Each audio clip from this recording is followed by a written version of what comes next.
અમારા દીકરાને છે ને શું હતું શું થઈ ગયું રેડી થઈ ગયું રેડી.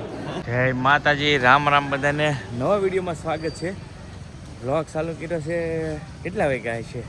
6:30 થઈ ગયા છે. 6:30 વ્લોગ ચાલુ કર્યો. સદભાવના હોસ્પિટલ પાણીની બોટલ લેવા ગયો હતો. હોસ્પિટલથી વ્લોગ ચાલુ કર્યો. આમ તો ઈચ્છા નહોતી વ્લોગ ચાલુ કરવાની, પણ બધું રેડી સહી સલામત છે એટલે મસ્ત છે, એટલે કાંઈ વાંધો નથી. તો વ્લોગ ચાલુ કર્યો. અને વ્લોગ આમાં એ મતલબથી કર્યો કે ભાઈ અમુક કાંઈક થોડુંક મારે યારે છું ને એવું બીજા કોઈ યારે ન થાય, એટલે દવાખાનેથી વ્લોગ ચાલુ કર્યો. એટલે વ્લોગ ચાલુ કર્યો, એટલે કાંઈ એવું હતું તો નહીં. ચાલો ઉપર જઈને વાત કરું. ઉપર શું હા હે ને સવાર દિન અહીંયા છે શેઠ અમારા. જાનમાં જા કે ને ખબર પડી, જાનમાં જા કાંઈ દવાખાને આવ્યા છે. હા એવું હતું ભાઈ. જો શેઠની જાય છે હવે. હા ફૂલ ફેમિલી બધા આવેલા હતા જાન કરવા, અને અહીંયા પણ દવાખાને હતી. કા હું હવે ક્યાં પણ જવાને રત્નેશ્વર જવું છે એમ કે છે. જાય છે ભાઈ. એને છે ને નાનું એવું ઓટી કરેલું છે, મતલબ કે ઓપરેશન કરેલું છે નાનું એવું, જરાક એવું કરેલું છે.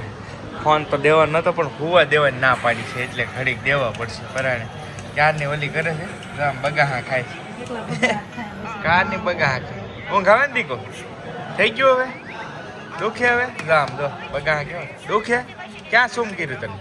ક્યાં ન્યા ન્યા દેખાડે અહીંયા કર્યું એમ. ક્યાં કર્યું? ન્યા છે કે જો હાલો આવું ને છે ને ભાઈ, નાનું એવું ઓપરેશન કરાવવું પડ્યું.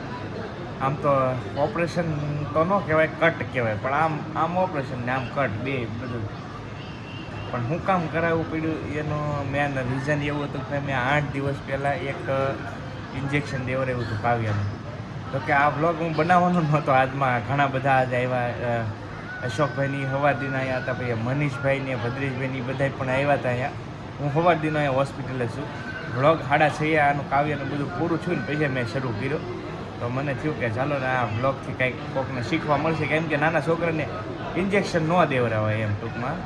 થોડુંક કહેવડાવે કાંઈક હલ્લી બલ્લી ગયું હોય તો આ ઇન્જેક્શન અમે દેવડાવ્યું ને તો પાક્યું ઇન્જેક્શન. એટલા માટે જ આ ઓપરેશન નાનું એવું કરવું પડ્યું. બાકી ઓપરેશન તો નહીં, પણ આમ કટ મારીને પછી બધું શું છે પેલો પાકી ગયેલો હોય ને, એટલે રસી થઈ ગયેલી હોય અંદર, તો એ બધું કાઢવું પડે. તો એવું બધું હતું. તો અત્યારે તો કાંઈ વાંધો છે નહીં. તો કે આમ તો કાંઈ વાંધો નહોતો, પણ ઓલું થઈ ગયું હતું આખું. તો પછી મેં કીધું હવે કોઈ ઓપ્શન જ હતો નહીં, કેમ કે દવાથી કે એનાથી સારું થાય એમ જ નહોતું. કટ મારવી જ પડે એમ હતી, એટલે કટ મારી દીધી. એ રીતનું છે ભાઈ. બગા કાંઈક ઇન્જેક્શન એવું આપ્યું છે ને, કેમ કે થોડુંક તો બેરું કરીને જ કટ મારે, ત્યાં સુધી તો મારે નહીં. તો બેનને એવું છે 2 કલાક હુવા નથી દેવાની. અને હા કેમ જે હવે ઇન્જેક્શન તો પૂરું નામો નિશાન નહીં. હવે હુવાય નથી દેવાની 2 કલાક એમ કીધેલું હોય. અને સવાર 1 વાગ્યાની વાત, 1 વાગ્યાથી કાંઈ પાણી નથી દીધું, અને હજી 2 કલાક પાણી નથી દેવાનું. ઓપરેશન જેવું જ હોય ને, એટલે ઉલટી બુલટી થયું હોય તો કેવર આવે, એટલે એ રીતનું છે. હવે જો બેન અમારે રંબે કવર આવતા નથી હવે બહુ.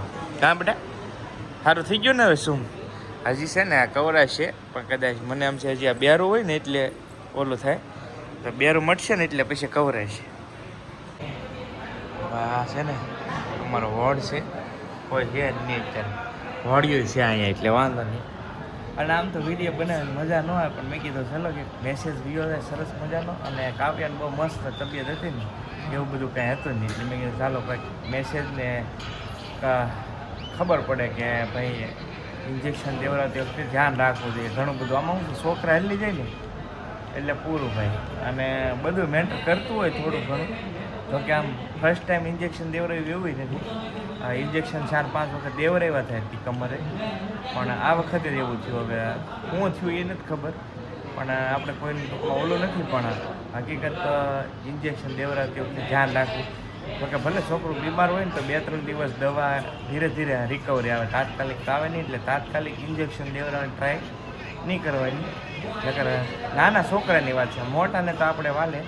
અને આ છોકરા શું છે સોરી જાય ને શરીર તો પાકે તરફ, એ રીતનું જાય. એટલે અમારા બેનને પાક્યું ને એટલે આ બધું થયું. ને બ્લોગ તો મેં કીધું એમ પછી કરવાની ઈચ્છા નહોતી, પણ ભાઈ મેં કીધું કર્યું તો ભદ્રેશભાઈ હતા, મનીષભાઈ હતા, પછી ઓલા હાર્દિકભાઈ જે એના મમ્મી પપ્પા એ બે બધા હતા તો ત્યારે નો કટ મારું પણ ત્યારે કાંઈ કર્યું જ નહીં.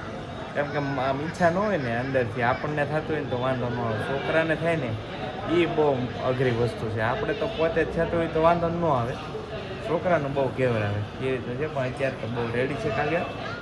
હા ભાઈ અહીંયા છે ને સદભાવનામાં તમારે ટિફિનની જરૂર ન પડે, અહીંયા જમવાનું મળી જાય 40 રૂપિયામાં જેટલું તમારે ખાવું એટલું. જો બધા અલગ અલગ શાક હોય, અત્યારે કઢી ખીચડી છે તો ટિફિનની કાંઈ જરૂર ન પડે. એટલે આ બેસ્ટ અને સસ્તું ને સારું બધી રીતે, કોઈ નડે નહીં ને એવું બધું અહીંયા તમને મળે. જો કારેલાનું શાક છે ભાઈ, કારેલાનું સેવનું. હવે ફાઇનલી કાવ્યાબેનની રજા થઈ ગઈ છે અને હવે છે ને જવું છે ઘરે. હા બેન રેડી ને કોઈ કોઈ કાઢી નાખીએ તો ઉતરે થોડીક છે. ત્યાં શેઠની લઈને આવેલા છે, શેઠની છે. હવે અસ્મિતાને જાય છે ને હું 2 વ્હીલ લઈને આવેલો હતો એવું છે. બધા થઈ ગઈ છે ને અહીંયા છે ને ગોળ બધી સુવિધા ઉપલબ્ધ છે. બહુ સરસ કામ છે સદભાવનાનું. ગોદડો જમા કરાવવા જાઉં છું, જમા કરાવીને અસ્મિતાની તો એ કાઉન લઈને મોકલી દીધા ફોરેનમાં. આમાં 2 વ્હીલ હતી એટલે 2 વ્હીલ તો રાખવી જ પડે. જો ગોદડું જમા કરાવી દો અને બહુ સુવિધા છે મસ્ત ભાઈ.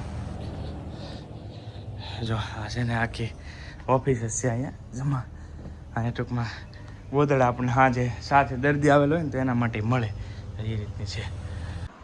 આવું ક્યાં સૂમ થઈ ગયું ક્યાં તમને ક્યાં સૂમ છું હે દીકરો? મારો દીકરો ડાયો હે, બહુ ડાયો હે, બહુ દુખતો નથી દીકરું હે? દુખી આવે ભાઈ. ડ્રેસિંગ મારે હાથે કરવું પડ્યું આજ કાકા, ડ્રેસિંગ હાથે કરવું પડ્યું ને ક્યાં ને ક્યાં વિડીયોનું કાંઈ આમાં બધું મજા નહીં આવતી એમ છે. હાલચાલમાં કે એમ કાંઈ તકલીફ છે નહીં, બધું રેડી થઈ ગઈ છે કમ્પ્લીટ. કા દીકરો કોને શું કર્યું તને શું કર્યું તું મારા દીકરાને? ચાલો હવે આજનો વિડીયો છે ને અહીંયા પૂરો કરીએ ને ચાલો મળીએ બીજા વ્લોગમાં. બધાને જય માતાજી, રામ રામ.